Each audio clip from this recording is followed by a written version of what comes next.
Hello बच्चों, अब start करते हैं क्लास 10th मैथमेटिक्स का chapter number 9 application of trigonometry. इसमें देखो दो दो तरीके की चीज़ें पहले आपको सीखनी है, एंगल ऑफ एलिवेशन और एंगल ऑफ डेविएशन। तो चलिए पहले ये समझते हैं एलिवेशन और डेविएशन किसको बोलते हैं। तो जैसे कि ये देखो, ये एक टावर है और ये सरफेस है। ठीक है, ये क्या है? ये है टावर और ये क्या है? ये सरफेस आपका। तो जैसे मान लो कि सरफेस पे, मान लो इस पॉइंट से आप देख रहे हो टावर के टॉप को। जैसे आप इस तरीके से यहाँ से देखना स्टार्ट करोगे और ऐसे ये आपको टावर के टॉप को, ये जो लाइन बनाया ये है लाइन ऑफ साइट। ये क्या है? Line of site.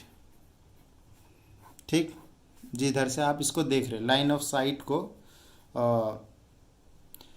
तो लाइन ऑफ साइट और ये जो आपका जो सरफेस है ना, इसके बीच में ये जो एंगल जो बन रहा है ना, इस एंगल को जैसे कि हम लोग बोल देते, मान लो थीटा एंगल। ये थीटा एंगल जो होता है ये एंगल ऑफ एलिवेशन होता है। थीटा क्या होता है आपका? एंगल ऑफ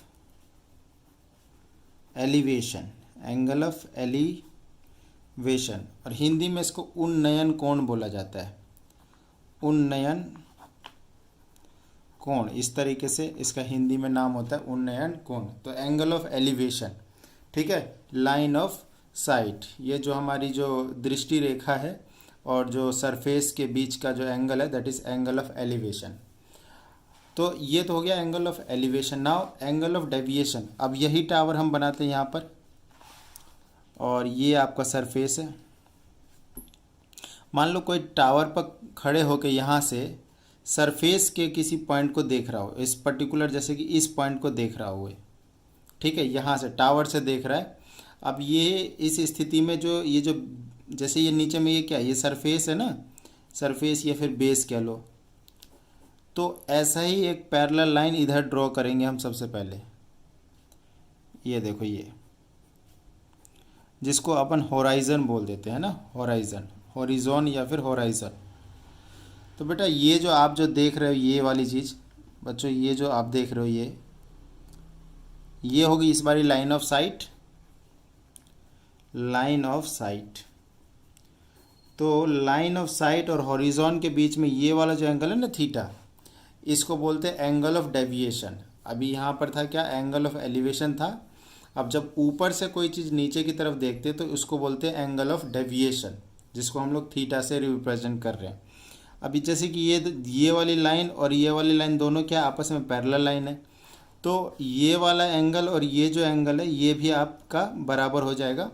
कैसे? ऑल्टरनेट इंटीरियर एंगल से। ठीक है, एक्चुअली में एंगल ऑफ डेविएशन ये वाला है, बट क्योंकि alternate interior angle are equal, therefore ये जो एंगल है ये भी आपका थीटा के बराबर ही होगा। दैट मीन्स कि एंगल ऑफ डेविएशन। तो यहाँ पर हम थीटा को क्या नाम दे रहे हैं? यहाँ पर हम बोल रहे हैं इसको एंगल ऑफ डेविएशन। ये देखिए आप, एंगल ऑफ डेविएशन। ठीक है, तो ये आ गया हमारा एंगल ऑफ डेविएशन। तो ये हमने देख लिया एंगल ऑफ एलिवेशन किसको बोलते हैं और एंगल ऑफ डेविएशन किसको बोलते हैं। दोनों ही चीज़ें हमने देख ली।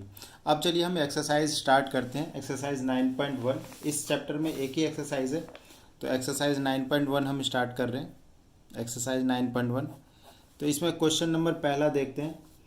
आप क्वेश्चन के लिए आप एनसीईआरटी यूज़ कर लीजिए। Circus artist is climbing a 20 metre long rope which is tightly stretched and tied from the top of vertical pole to the ground। देखिए एक वर्टिकल पोल है, ये सबसे पहले तो ये ग्राउंड हो गया और ये वर्टिकल पोल हो गया। ये वर्टिकल पोल से एक रोप जो है यहाँ इस तरीके से टाइटली बांध रखा है। कितना है? 20 मीटर बेटा। ये कितना है आपका? 20 मीटर लॉन्ग रोप है। Which is tightly stretched from the top of vertical pole to the ground. Find the height of the pole. ये जो पोल है आपका, इसकी हाइट निकालनी, मान लेते हैं h हाइट होगी। Okay, if the angle made by the rope with the ground level is 30 degree. ये जो है 30 डिग्री का एंगल बना रहा है। ठीक है बेटा, तो सबसे पहले आपका काम होता है कि आप डायग्राम बना लो। तो जैसे हमने बना लिया, मान लेते हैं कि ये जो पोल है, ये पोल ए बी पोल है और इस ग्राउंड पे ये पॉइंट जो है ये सी है। ठीक है, तो इसमें लिखा हुआ कैसे, let us consider A B a pole of height H. ठीक है, जो जो क्वेश्चन में दे रखा है वो सब आप इसमें लिख लेते हैं। अब सिंपली ये देखो, जैसे कि ये पोल है, ये तो ये 90 डिग्री का एंगल बना रखा होगा। तो जैसे हमें एच निकालना है, तो सिंपली अब हम इसमें हम टेन थीटा वाला जो, या फिर ट्रिग्नोमेट्रिक रेशियो जो भी है वो निकालें। हमारे पास ये दिया हुआ है। अब 90 के सामने वाला क्या होता है, वो हाइपोटेनियस होता है, हाइपोटेनियस। और ये जो होता है, जो एंगल दे रखा है उसके सामने बेटा ये परपेंडिकुलर होता है। ठीक है, अगर आपको ध्यान नहीं है तो एक बार यहाँ पे देख लो।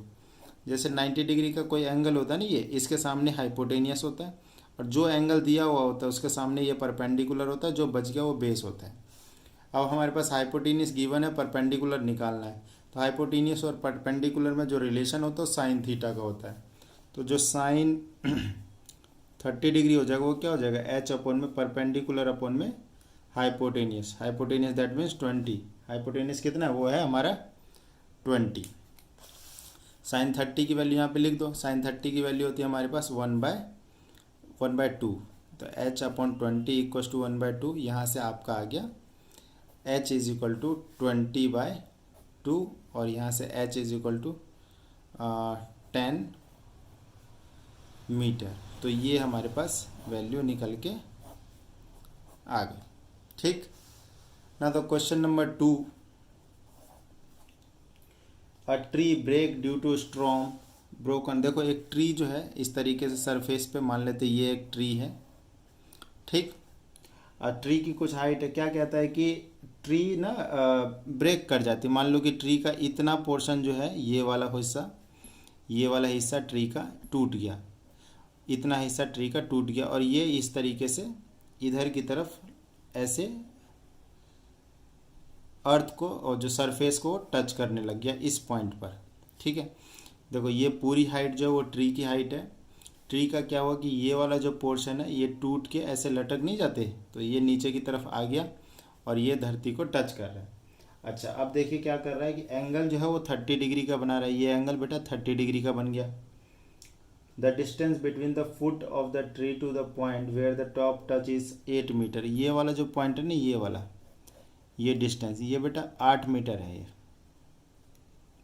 ये 8 मीटर का डिस्टेंस है। Find the height of the tree. अब जरा देखो, जो हाइट ऑफ द ट्री क्या हो जाएगा, एक तो ये वाला डिस्टेंस हो जाएगा। मान लेते हैं कि ये डिस्टेंस, ये ए है, ये बी है, ये सी है और ये डी है। तो ये एक्स हो गया मान लो सपोज, और ये वाई। अब देखो क्योंकि ट्री का ये वाला पोर्शन ही तो टूट के इधर की तरफ हुआ है, मतलब जो बी डी है वो भी तो आपका वाई के बराबर हो जाएगा। तो टोटल जो हाइट हो जाएगा ना, टोटल हाइट वो हो जाएगा आपका x प्लस वाई। क्योंकि इतना तो अभी भी ट्री बचा हुआ है, ये वाला पोर्शन आपका टूट के इधर आ गया, तो x प्लस वाई कर लेंगे तो टोटल हाइट निकल जाएगा। तो इसके लिए कैसे करना पड़ेगा, देखो 8 इसके सामने में ये होता है आपका परपेंडिकुलर, और जो 90 डिग्री का एंगल है उसके सामने होता है हाइपोटेनियस, जो बच गया है वो बेस। ठीक है, तो नीचे वाला क्या हो जाएगा, वो बेस हो जाएगा। तो ज़रा सबसे पहले x निकालते हैं। x निकालने के लिए आपके पास परपेंडिकुलर और बेस में रिलेशन देखना पड़ेगा, तो वो 10 हो जाएगा। 10 30 degree is equal to perpendicular आपका x, और बेस जो वो 8 हो गया।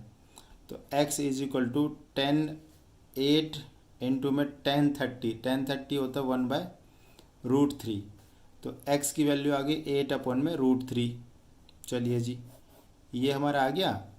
अब ज़रा इधर देखो, हमें y निकालना है। तो y एक हाइपोटेनियस और ये बेस है।